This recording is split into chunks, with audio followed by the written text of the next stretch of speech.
Captain America the First Avenger takes place in the early 1940s in the middle of World War II. Steve Rogers, a scrawny kid from New York, dreams to join the Army and serve his country like his best friend, Bucky Barnes. However, Rogers is denied entry into the Army and deemed unfit due to his stature and disease-riddled background. But he gets his chance when he is approached about an experimental super soldier program. Rogers undergoes a first-time-ever procedure, turning him into Captain America, a super soldier with enhanced speed, senses, and strength. Originally off the battlefield, Captain America leads a rescue mission saving U.S. soldiers. Along with his best friend Bucky Barnes and Special Agent Peggy Carter, they eventually take down the Nazi-backed Hydra organization led by Red Skull.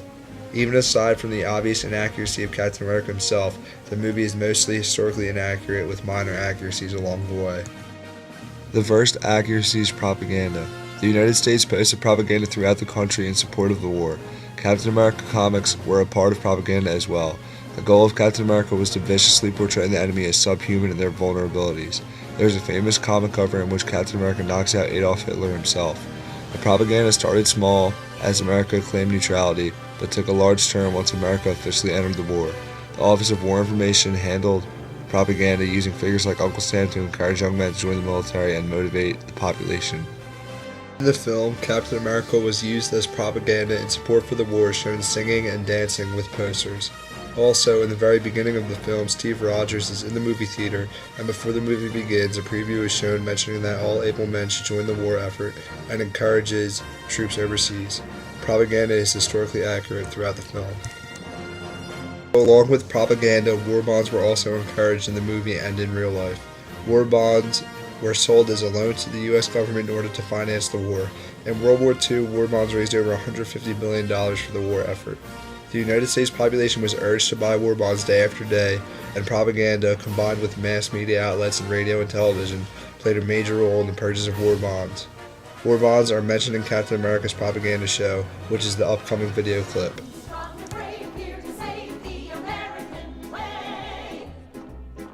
Not all of us can storm a beach or drive a tank, but there's still a way all of us can fight. Who vows to fight like the man for what's right night and day?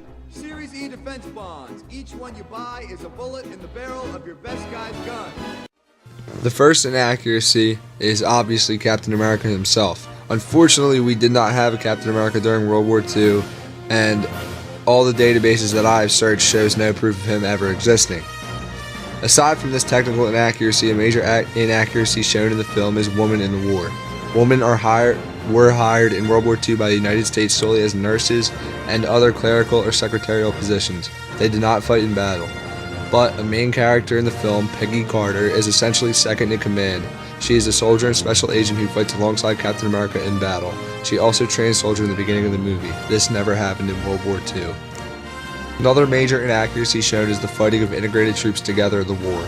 Minorities fought alongside each other in the film, as Captain America's main group was made up of white, African American, and Asian American soldiers.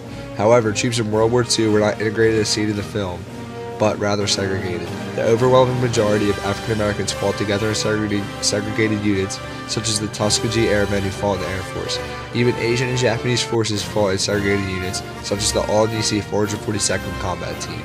Segregation was common in armed forces and was official until Harry Truman changed the law in 1948 with Executive Order 9981. While being in segregated units, many of the soldiers never got the chance to reach the battlefield. Most of them were limited to construction and service roles.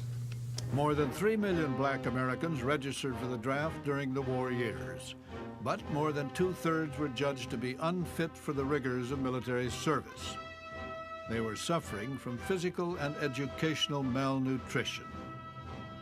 The 888,000 blacks who were accepted by the armed forces trained and served in segregated units. Even heavyweight champion Joe Louis, the most famous and respected young black man in America, was not allowed to soldier with whites. Overall, Captain America the First Avenger, although having small accuracies with propaganda and war bonds, is mainly historically inaccurate due to the misrepresentation of integrated troops, the role of women in the military, and the fictional creation of Captain America.